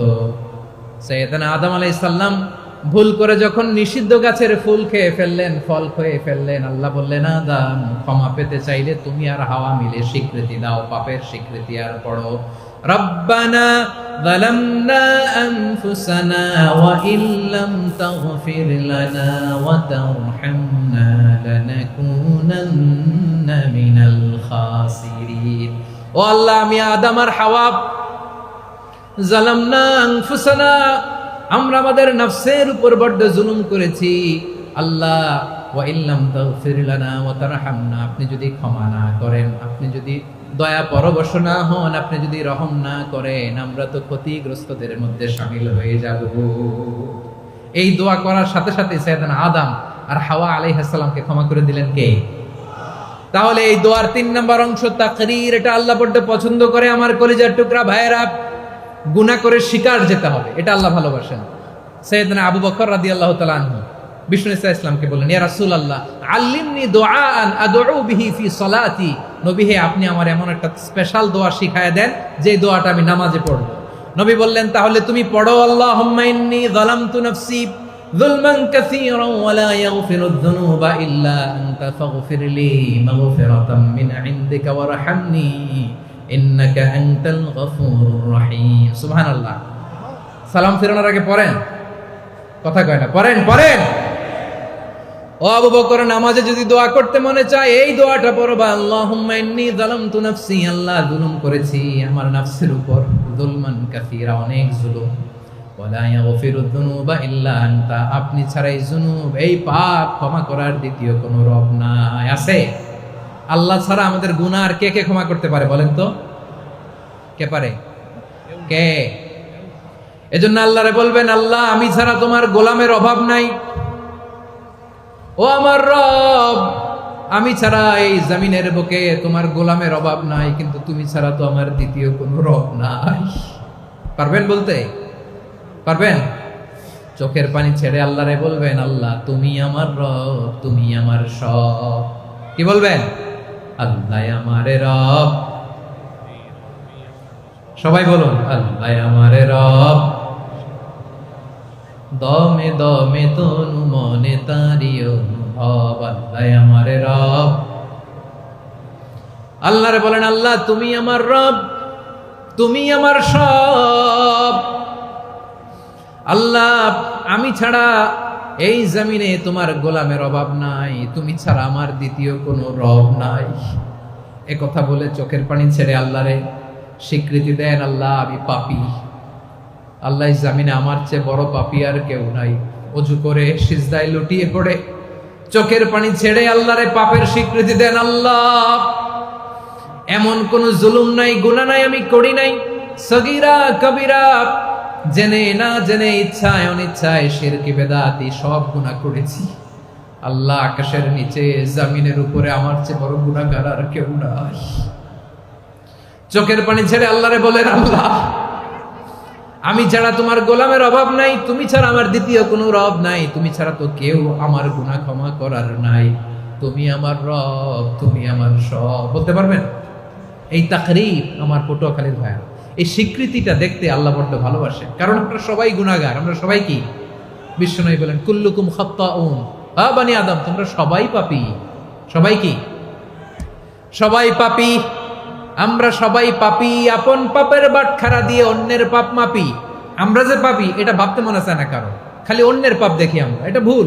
ওর এই পাপ, ও পাপী, ও জালেম, ও জাহান্নামী, এরকম একটা টেন্ডেন্সি। আমার যে কি হালাত এটার খেয়াল নাই। খেয়াল করতে হবে যে আমি সবচেয়ে বড় পাপী, ঠিক কিনা বলেন? পাপ করি নাই এমন কেউ আছি? হ্যাঁ আছি, আছি। কেউ না জানলেও জানে কে আমার পাপের ঘটনা? পৃথিবী না জানুক আমি তো জানি, আমি কি পাপ করেছি হায়। ও আমার কলিজার টুকরা ভাইয়েরা, মাথাটাকে নিচু করে জীবনের সব গুনার ফিরিস্তিগুলো একটা একটা করে স্বীকার করে আল্লাহরে বলেন, আল্লাহ আমি পাপী, আল্লাহ আমার চেয়ে বড় পাপী এই দুনিয়াতে কেউ নাই, আকাশের নিচে জমিনের উপরে আমার চেয়ে বড় পাপী কেউ নাই। একটা একটা করে আল্লাহ স্বীকার করি আমি পাপী, সব পাপের স্বীকৃতি দিলাম। পৃথিবী না জানুক আমি তো জানি, আমি কি পাপ করেছি হায়। আমার পাপের করলে বিচার, বাঁচার আমার নাই উপায়। দয়াময় তুমি মাফ করো আমায়, মাফ করো আমায়। আল্লাহ তাআলা যদি দয়া করে আমাদেরকে মাফ না করে, আমাদের বাঁচার কোনো উপায় নাই। আপনি কি ভেবেছেন আপনার নামাজ দিয়ে আপনি জান্নাতে যাবেন? আপনি তাহাজ্জুদ গুজার, সেজদা দিতে দিতে কপালে দাগ ফেলেছেন, এটা আপনারা জান্নাতে নেবে না। আপনি এলাকার সবচেয়ে বড় হাতেম তাই দানশীল, এই দানের ভরসায় বসে আছেন, কুশ্চিন কালো না। আমাদের নামাজ, আমাদের রোজা, আমাদের ইবাদত, এগুলোকে মিজানের পাল্লায় উঠালে কোনো ওজনই হবে না। তবে আমাদের একটা কৌশল জানা আছে, আমরা আল্লাহর রহমতের ভিখারি। আমরা সেদিন আগেই গুনার স্বীকৃতি দিয়ে দেব। আমরা বলবো, আল্লাহ তুমি প্রশ্ন করার আগে তোমার একটা কথা বলি, আমারে কিছু জিজ্ঞেস করো না, আমি সব করেছি। এমন কোন পাপ নাই যে পাপ আমারে দিয়ে হয় নাই। তোমার রহমত দিয়ে তুমি জান্নাতে পাঠাবা, তোমার দয়ায় জান্নাতে যেতে চাই, আমল দিয়ে না। পারবেন বলতে? কিয়ামতের দিন আমরা বলবো, আল্লাহ আমার আমল দিয়ে জান্নাত চাই না, আমি তোমার দয়া দিয়ে জান্নাত চাই। তোমার দয়া ছাড়া আমার কোনো উপায় নাই। কারণ আল্লাহ যদি বিচার করে বাঁচার কারো উপায় নাই। আল্লাহ যদি বলে ফেলেন তুই এটা করলি কেন, ওখানে গেলি কেন, কোরআনে 1000 বার নিষেধ করলাম তারপরেও এই পাপে জড়ালি কেন, এরকম প্রশ্ন ছুড়ে দিলে আমার উত্তর আছে? বাঁচার কোনো উপায় আছে? রোজ হাসরে হে আল্লাহ আমার করোনা বিচার, আল্লাহ করোনা বিচার। বিচার চাহি না তব দয়া চাহি, এ গুনাহগার, আল্লাহ করোনা বিচার। আপনার আমল দিয়ে জান্নাতে যাবেন? কি দিয়ে যাবেন? আল্লাহর দয়া দিয়ে। আল্লাহর রহম আর দয়া ছাড়া কেউ জান্নাতের চেহারাও দেখতে পাবে না। আমার প্রিয় ভাইরা, এই দোয়া আল্লাহর কাছে পছন্দনীয় হওয়ার কারণ 3টা। দোয়ার প্রথম অংশে আছে তাওহীদ, আল্লাহর একত্ববাদের ঘোষণা। এই দোয়ার দ্বিতীয় অংশ আছে তাসবিহ, আল্লাহর প্রশংসা সূচক বাণী। এই দোয়ার 3 নাম্বার অংশ পাপের স্বীকৃতি। তাহলে আমরা সবাই গুনাহগার। আমরা আল্লাহর কাছে পাপের স্বীকৃতি দিয়ে বলবো, ও আল্লাহ ইন্নী কুনতু মিনাজ জালিমিন, আমরা জুলুম করেছি, পাপ করেছি, অন্যায় করেছি, আল্লাহ বুঝতে পারি নাই। শয়তানের ওয়াসওয়াসায় পড়ে, বন্ধুর পাল্লায় পড়ে, নফসের খায়েশ মেটাতে যে আল্লাহ করে ফেলেছি। তুমি গুনাহ না মাফ না করলে আমাদের গুনাহ মাফ করার দ্বিতীয় কেউ নাই। ঠিক কিনা বলেন? এভাবে অনুতপ্ত হয়ে যদি আল্লাহর কাছে দোয়া করেন, দেয়ালে পিঠ থেকে গেছে, কোনো রাস্তা নাই বের হওয়ার, ওই মুহূর্তেও আপনাকে বিপদ থেকে উদ্ধার করবে কে? বিশ্বনবী চরম বিপদে পড়লে 2টা দোয়া পড়তেন। প্রথম হলো এটা, লা ইলাহা ইল্লা আনতা সুবহানাকা ইন্নী কুনতু মিনাল জালিমিন। এই দোয়াটা আমরা বেশি বেশি পড়বো প্রিয় ভাইরা। রাজি আছেন? সবাই আওয়াজ করে পড়ুন ইনশাআল্লাহ। আমার প্রিয় ভাইয়েরা, বিপদে পড়লে বিশ্বনবী আরো একটা দোয়া পড়তেন, লা ইলাহা ইল্লাল্লাহুল আযীমুল হালিম, লা ইলাহা ইল্লাল্লাহু রাব্বুল আরশিল আযীম, লা ইলাহা ইল্লাল্লাহু রাব্বুস সামাওয়াতি ওয়াল আরদি ওয়া রাব্বুল আরশিল কারীম। এই যে বললাম, রেকর্ড হয়ে গেছে। এখন তো আর ইনস্ট্যান্ট মুখস্থ না হলো, পরে মুখস্থ করে নেবেন। আল্লাহ ছাড়া কোনো উপাস্য নাই, তিনি সুমহান, মহা সহিষ্ণু। আল্লাহ ছাড়া কোনো উপাস্য নাই, তিনি সুমহান, আরশের অধিপতি। আল্লাহ ছাড়া কোনো উপাস্য নাই, তিনি আকাশের মালিক, জমিনের মালিক, তিনি সুবিশাল আরশের অধিপতি। সুবহানাল্লাহ পড়েন। এই দোয়াটা কেউ যদি পড়ে যদি এর ওসিলা করে দোয়া করে, তাকে বিপদ থেকে মুক্তি দেয় কে? মনে থাকবে আপনাদের? তাহলে বিপদের প্রথম ধাক্কায় কি যেন পড়তে হয়? ইন্না লিল্লাহ। তারপরে কি বলে আল্লাহর কাছে নিজেকে সঁপে দিতে হয়? দেয়ালে পিঠ থেকে গেলে লা ইলাহা ইল্লা আনতা সুবহানাকা ইন্নী কুনতু মিনাজ জালিমিন। 2 নাম্বার হচ্ছে লা ইলাহা ইল্লাল্লাহুল আযীমুল হালিম, লা ইলাহা ইল্লাল্লাহু রাব্বুল আরশিল আযীম, লা ইলাহা ইল্লাল্লাহু রাব্বুস সামাওয়াতি ওয়াল আরদি ওয়া রাব্বুল আরশিল কারীম। মনে থাকবে? ইনশাআল্লাহ বলেন সবাই, আওয়াজ করে সবাই ইনশাআল্লাহ। অনেক সময় এমন হয়, হঠাৎ বিপদের সম্মুখীন হই আমরা, রেডি হয়ে বের হয়েছে অফিসে, হঠাৎ অ্যাক্সিডেন্টে পড়ে যাই, হঠাৎ পেটের ব্যথায় অজ্ঞান, এরকম হয় না? আপনাদের হয় না? বিষ্ণু ইসলাম বলেন, আকস্মিক দুর্ঘটনার বিপদ থেকে যদি কেউ বাঁচতে চায়, সকাল সন্ধ্যা যেন প্রত্যেকে এই দোয়াটা পড়ে। সকালে যদি 3 বার পড়ে, সন্ধ্যা পর্যন্ত হঠাৎ বিপদ থেকে সে রক্ষা পাবে। To be protected from sudden calamity, sudden disaster, sudden calamity. হঠাৎ বিপদ, হঠাৎ ভয়ঙ্কর কোন আকস্মিক বিপদ থেকে আল্লাহ বাঁচায় দেবে। সকালে পড়লে সন্ধ্যা পর্যন্ত প্রোটেক্টেড, সন্ধ্যাবেলায় যদি 3 বার পরে সকাল পর্যন্ত প্রোটেক্টেড। সুবহানাল্লাহ পড়ে। দোয়াটা কি? দোয়াটা হচ্ছে বিসমিল্লাহিল্লাযী লা ইয়াদুররু মা ইসমিহি শাইউন ফিল আরদি ওয়ালা ফিস সামাই ওয়া হুয়াস সামিউল আলিম। ছোট না, অনেক ছোট, মুখস্থ করবেন। বিসমিল্লাহিল্লাযী লা ইয়াদুররু মা ইসমিহি শাইউন ফিল আরদি ওয়ালা ফিস সামা। ওই আল্লাহর নাম নিচ্ছি যে আল্লাহর নামের বরকতে আকাশ জমিনের কোনো কিছু কারো কোনো ক্ষতি সাধন করতে পারে না। তিনি সর্বশ্রোতা সর্বজ্ঞ। সুবহানাল্লাহ পড়েন, পড়বেন এই দোয়াটা। বিসমিল্লাহিল্লাযী লা ইয়াদুররু মা ইসমিহি শাইউন ফিল আরদি ওয়ালা ফিস সামাই ওয়া হুয়াস সামিউল আলিম। ফজরের পরে 3 বার, মাগরিবের পরে 3 বার যদি কেউ পড়ে প্রোটেক্টেড, যে কোনো হঠাৎ বিপদ থেকে প্রোটেক্টেড। প্রোটেক্ট করেন কে? ওই আল্লাহর নাম নিচ্ছি যে আল্লাহর নামের ওসিলায় আকাশ জমিনের কোনো কিছু কোনো ক্ষতি করতে পারে না। সুবহানাল্লাহ পড়েন। আচ্ছা, এবার আমাদের জীবনে দুশ্চিন্তা আছে না নাই বলেন? Tension, hyper tension, anxiety, depression, চিন্তা টেনশন নাই এরকম কে কে আছে দেখি, হাত তোলেন। ওই যে হাত তুলছে এক আল্লাহর ওলি, ওই যে টেনশন নাই তোমার, মাশাআল্লাহ। ও না বুঝে তুলছে, জোকের চোটে, জোশের ঠেলায় ধাক্কায় তুলে ফেলছে। সবার জীবনে টেনশন আছে না নাই? এই দুশ্চিন্তা, পেরেশানি, মারাত্মক পেরেশানি থেকে মুক্তি পাওয়ার জন্য বিষ্ণু ইসলাম 2টো দোয়া পড়তেন। কয়টা?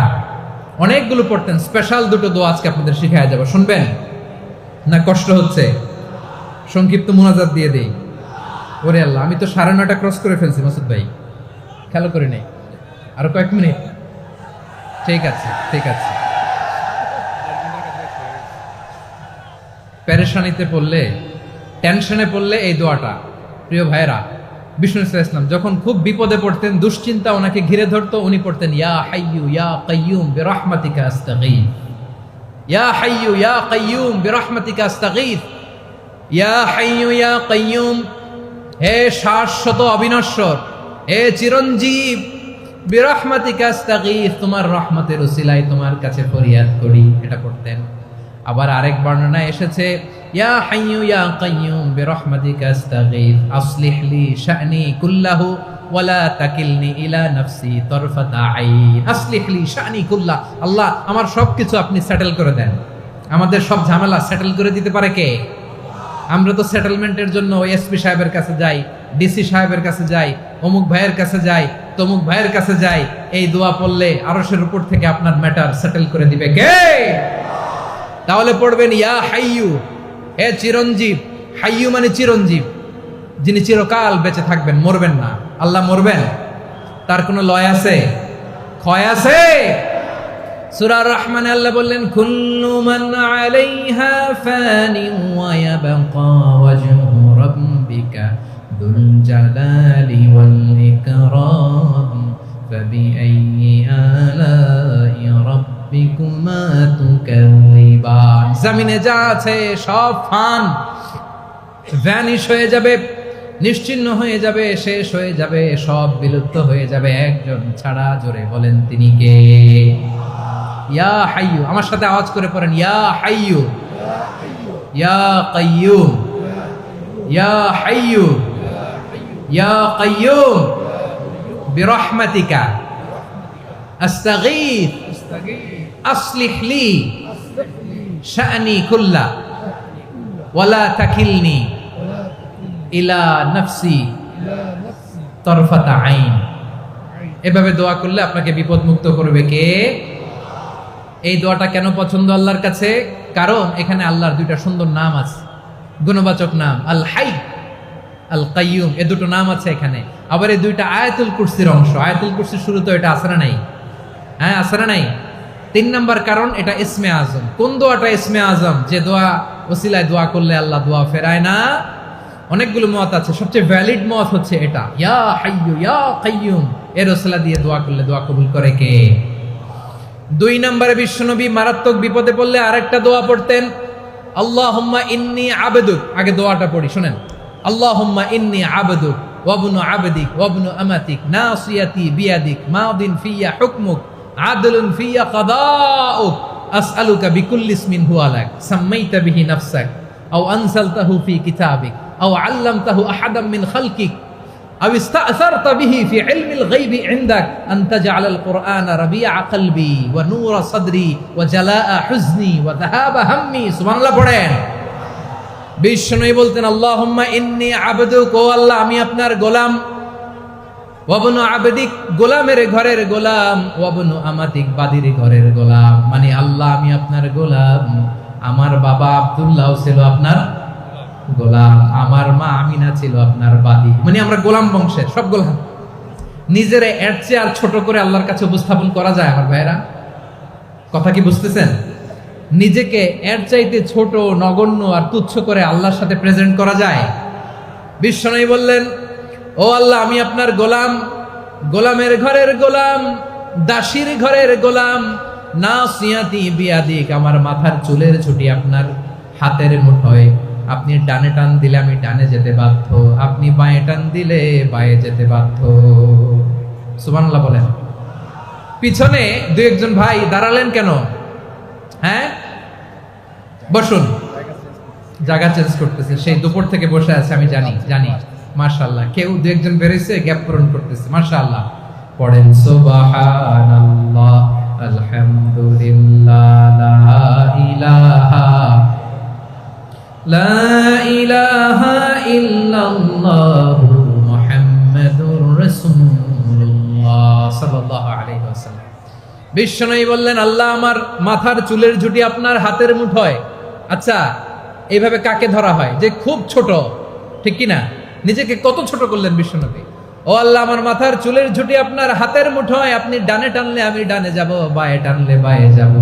আল্লাহ আসআলুকা বিকুল্লি ইসমিন হুয়া লাক, নাসিয়াতি বিয়াদিক, মাদিন ফিয়া হুকমুক, আপনার নির্দেশ আমার উপর কার্যকর হবেই হবে। আদলুন ফিয়া কাদাউক, আপনার ফয়সালা, যেই ফয়সালাই আপনি আমার জন্য করেন এটাই ইনসাফ। সুবহানাল্লাহ বলেন।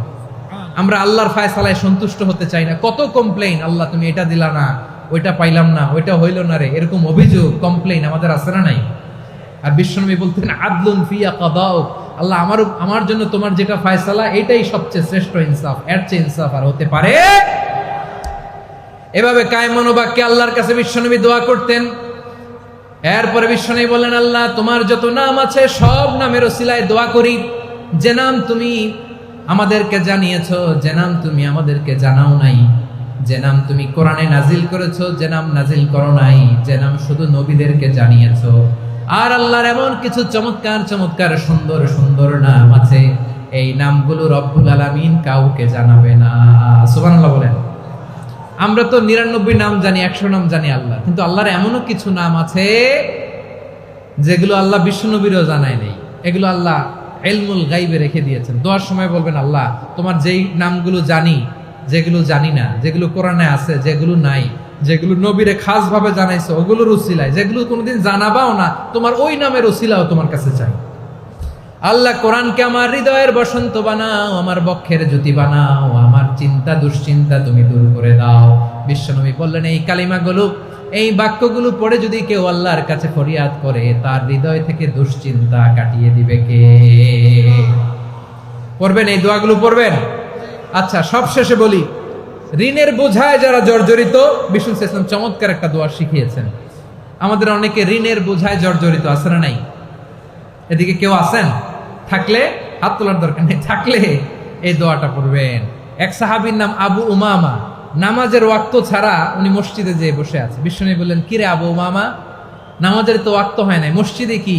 সাহাবী বলে, হুমুমুন লাজিমাতনি ওয়া দুয়ুন, নবী গো ঋণের বোঝায় এমন টেনশনে আছি, ঘরে থাকতে পারলাম না, মসজিদে চলে আসছে। বিশ্বনবী বলেন, আমি কি তোমার এমন একটা দোয়া শিখাবো যেটা পড়লে আল্লাহ তাআলা তোমার ঋণের বোঝা হালকা করে দিবেন? আবু উমামা বললেন, ইয়া রাসূলুল্লাহ, অবশ্যই শিখাবেন। বিশ্বনবী বললেন, তাহলে তুমি পড়বা, আল্লাহুম্মা ইন্নী আউযু বিকা মিনাল হাম্মি ওয়াল হাযান ওয়া আউযু বিকা মিনাল জুবনি ওয়াল বুখল ওয়া আউযু বিকা মিন গালাবাতিদ দাইনি ওয়া কাহরির রিজাল। ও আল্লাহ, তোমার কাছ থেকে দুশ্চিন্তা থেকে পানাহ চাই, কৃপণতা, ভীরুতা, অলসতা, কার্পণ্যতা, এই সব কিছু থেকে, মানুষের কঠোরতা, আমার উপর মানুষের আধিপত্য এবং ঋণের বোঝা থেকে পানাহ চাই। এই দোয়াটা যখন বিশ্বনবী শিখাই দিলেন, আবু উমামা বারবার এই দোয়া পড়ে, আল্লাহুম্মা ইন্নী আউযু বিকা মিনাল হাম্মি ওয়াল হাযান ওয়া আউযু বিকা মিনাল আজজি ওয়াল কাসাল ওয়া আউযু বিকা মিনাল জুবনি ওয়াল বুখল ওয়া আউযু বিকা মিন গালাবাতিদ দাইনি ওয়া কাহরির রিজাল। আবু উমামা বলে এই দোয়া আমি পড়তে লাগলাম। কিছুদিন পরে দেখা গেল বিশ্বনবীর শেখানো এই দোয়ার বদৌলতে আল্লাহ তাআলা আমার সব ঋণ পরিশোধের ব্যবস্থা করে দিয়েছেন। পড়বেন।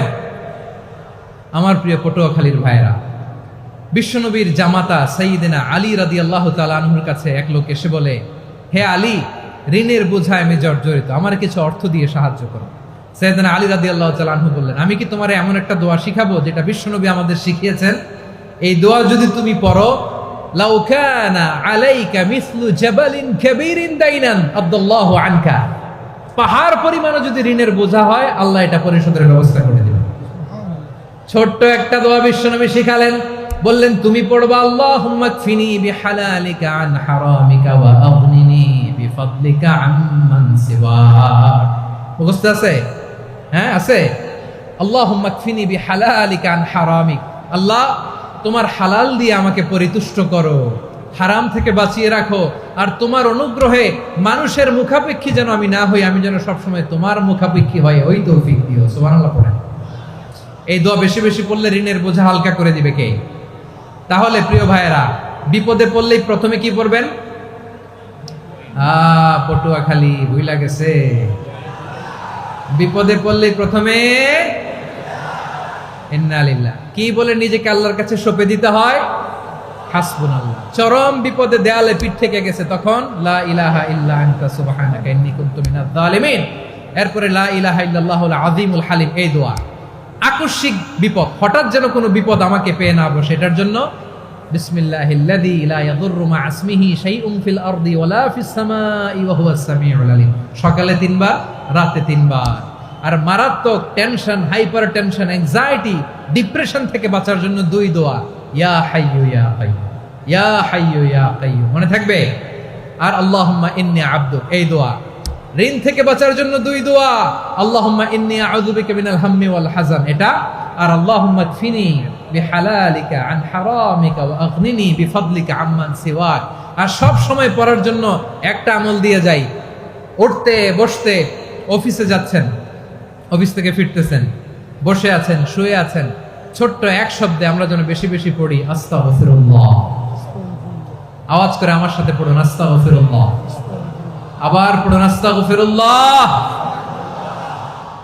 আল্লাহ রাসূল সাল্লাল্লাহু আলাইহি ওয়াসাল্লাম বলেন, মান লাজিমাল ইস্তিগফার, যে সব সময় এরকম ইস্তিগফারের সাথে লেগে থাকে, জাআলাল্লাহু লাহু মিন কুল্লি যিকিন মাখরাজা, আল্লাহ তাআলা তাকে কোনো বিপদে আটকান না, সে জীবনে আটকাবে না, যে কোনো বিপদে আল্লাহ তার রাস্তা বের করে দিবে। Way out, you will get a way out and solution. সুবহানাল্লাহ। ওয়া মিন কুল্লি হাম্মিন ফারাজা, দুশ্চিন্তা মুক্ত হবে। ওয়ায়ারযুকহু মিন হাইসু লা ইয়াহতাসিব, এমন জায়গা থেকে আল্লাহ রিজিকের বন্দোবস্ত করবে যেটা সে কল্পনাও করে নাই। আওয়াজ করে পড়েন সুবহানাল্লাহ। তাহলে মনে থাকবে আস্তাগফিরুল্লাহর কথা। সব শেষ কথা বলবো, সব শেষ। আমার প্রিয় ভাইয়েরা, এটা গেল নিজের বিপদ। কিসের বিপদ? নিজে যদি বিপদে পড়েন। অন্যের বিপদ যদি দেখেন, এটার জন্য একটা দোয়া আছে। অনেক সময় আমরা দেখি হাসপাতালে ক্যান্সারের 3rd স্টেজে চলে গেছে, লোকটা হ্যাংলা হয়ে, চিকন হয়ে, হায়রে কি কষ্ট পায়, দেখি না? বিশ্বনবী বলে, একটা দোয়া যদি কেউ অন্যের কোনো বিপদ দেখে পড়ে, ওই বিপদ তার জীবনে কখনো আসবে না। শুনবেন? শোনার আগ্রহ আছে? অনেক সময় হয় যে আমরা মহাসড়ক দিয়ে যখন চড়ি, দুর্ঘটনায়, আইরে আল্লাহ, দুর্ঘটনায় মানুষের মাথা একদিকে, দেহ আরেকদিকে, ব্লিডিং, এরকম হয় না? আল্লাহ তুমি হেফাজত করো। বিশ্বনবী বলেন, এই দুর্ঘটনা দেখে কেউ যদি এই দোয়াটা পড়ে, তার জীবনে সে কোনোদিন এরকম অ্যাক্সিডেন্টের সম্মুখীন হবে না। শুনবেন? বিশ্বনবী বলেন, অন্যের বিপদ দেখে কেউ যদি পড়ে, আলহামদুলিল্লাহিল্লাযী আফানি মিম্মা বতালাকা বিহি ওয়া ফাদ্দালানি আলা কাসীরিন মিম্মান খালাকা তাফদীলা, মানে প্রশংসা সে আল্লাহর, যে আল্লাহ তাআলা তোমাকে যেই জিনিস দিয়ে পরীক্ষা করেছে, আমাকে ওইটা থেকে বাঁচিয়ে দিয়েছে। তোমাকে আল্লাহ যেই বিপদে ফেলেছে, আমাকে ওই বিপদ থেকে তিনি মুক্ত রেখেছে, আর তার অনেক সৃষ্টির উপর আমাকে তিনি প্রাধান্য দিয়েছে। সুবহানাল্লাহ পড়েন। যে কোনো বিপদ, কারো ক্যান্সার দেখে যদি এই দোয়াটা আপনি বিশ্বাসের সাথে পড়েন, জীবনে কোনোদিন ক্যান্সার রোগে আক্রান্ত হবেন না। দুর্ঘটনা দেখে যদি পড়েন, ওই দুর্ঘটনা আপনাকে স্পর্শ করবে না। যে কোনো কারো বিপদ দেখে যদি কোনো বিশ্বাসী বান্দা এই দোয়া পড়ে, বিশ্বনবী বলেন লাম ইউসিবহু যালিকাল বালা, ওই বিপদ তাকে আর ধরবে না। উফিয়া মিনহু মিন যালিকাল বালা কাইনাম মা কান, সে যতদিন হায়াত পাবে কোনোদিন ওই বিপদ তাকে স্পর্শ করবে না। এই দোয়াটা পড়তে রাজি আছেন আমার প্রিয় ভাইরা? তাহলে পুরো আলোচনার সেন্ট্রাল থিম হচ্ছে আমাদের জীবনে বিপদ আসবে, কষ্ট আসবে, দুঃখ আসবে, কিন্তু বিপদে আপদে আমরা হাল ছেড়ে দিব না, হতাশ হব না। মুমিন হতাশ হয় না, নিরাশ হয় না, হাল ছেড়ে দেয় না। মুমিন ভরসা রাখে একজনের উপর। আওয়াজ করে বলুন, যিনি কে? বিপদে পড়লে আমাদেরকে উদ্ধার করে কে? আবার আমাদেরকে যদি কোনো নেয়ামত আল্লাহ দিতে চান, ওইটা কেড়ে নেওয়ার ক্ষমতা কারো আছে? তাহলে আমরা কানেক্টিভিটি বাড়াবো কার সাথে? আমাদের প্রার্থনার ফরিয়াদের হাত তুলবো কার কাছে? রাজি আছেন পটুয়াখালীর ভাইয়েরা? মনে থাকবে কথাগুলো? আল্লাহ তাআলা আমাদের সবাইকে কথাগুলো বোঝার ও আমল করার তৌফিক দান করুন। আমি আপনাদের আতিথেয়তা, আপনাদের ভালোবাসায় মুগ্ধ হয়েছি, ইমপ্রেসড হয়েছে। আলহামদুলিল্লাহ। লক্ষ লক্ষ তাওহীদি জনতা, কোনো ডিস্টার্ব নাই, কোনো হই হুল্লোড় নাই, মারামারি নাই। পটুয়াখালী আজকে হিস্ট্রি তৈরি করেছে।